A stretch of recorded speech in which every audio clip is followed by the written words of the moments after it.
Hey, hometown. My name is Austin Durry. I'm the new music director of our New Hope location. And I just wanted to take a second today to talk about God's vision of unity for the church. Ephesians 4 has some really great wisdom for us about it. Verse 3 says, "Make every effort to keep yourselves united in the Spirit, binding yourselves together with peace." What a beautiful statement that is. What a powerful statement. To make every effort, make every sacrifice that there is to make in the name of unity. I think it's such a big statement, such a powerful statement that really illustrates how important this is to Christ and how vital this is to the church. Just a few verses later, it describes maturing in our faith and in our unity as we grow closer to Christ. It says in verse 14, "Then we won't be tossed or blown about by every wind of new teaching." There's a stability there that I think is really important for us to understand. We all hold each other steady, built on the firm foundation of God's love, of God's grace. Verse 16 says, "He makes the whole body fit together perfectly.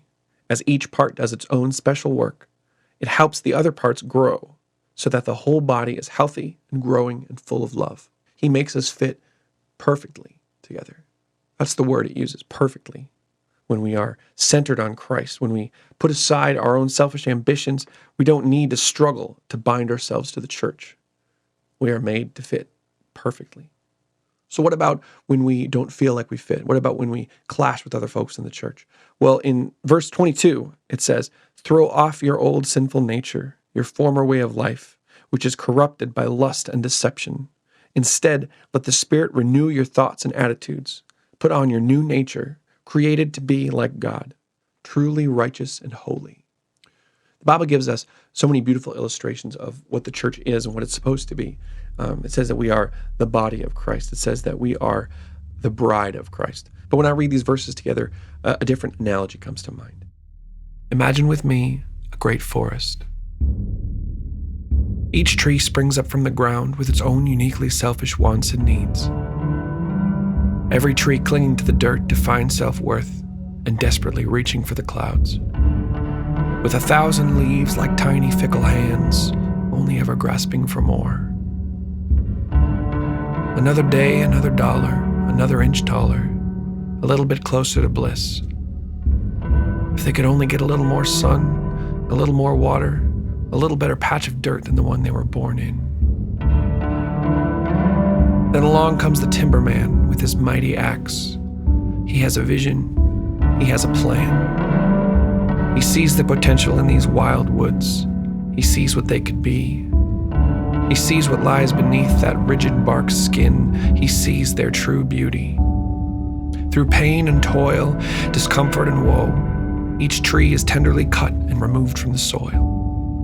Those selfish little branches so painfully carved, the beauty and splendor of the leaves stripped bare, and every twisted knot exposed and meticulously sanded down.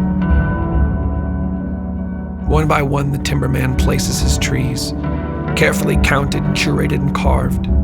These trees that once battled for a better patch of sun now found themselves resting in each other's arms. So profoundly and deeply intertwined that every piece depends on the rest to survive. Some trees become walls or floorboards or tables. Some become boats, chairs, and stables. Some become tools like axes or saws to more efficiently gather the trees he calls. Some set ablaze in the stone fireplace, giving warmth and cooking meals for the kind timberman to enjoy. Some become pencils, or paintbrushes, or instruments. Others simply sculptures or little wooden toys. Each and every piece so deliberately crafted, he knows every inch, every grain that was sanded. Still the trees stand, barely a shadow of their former selves, no longer bound by the dirt or the sun, no longer striving to become the greatest one. And as the timberman diligently heads back into the woods, he pauses to revel in his beautiful creation, lovingly remembering each and every tree, loving what they were, what they are, and every shape they took in between. Together, these stubborn trees become something more, something strong that can weather the storm. No longer swaying in the breeze with their gluttonous leaves, no longer bound to the soil they were dealt, no longer clinging to the dirt to find self-worth, and desperately reaching for the clouds.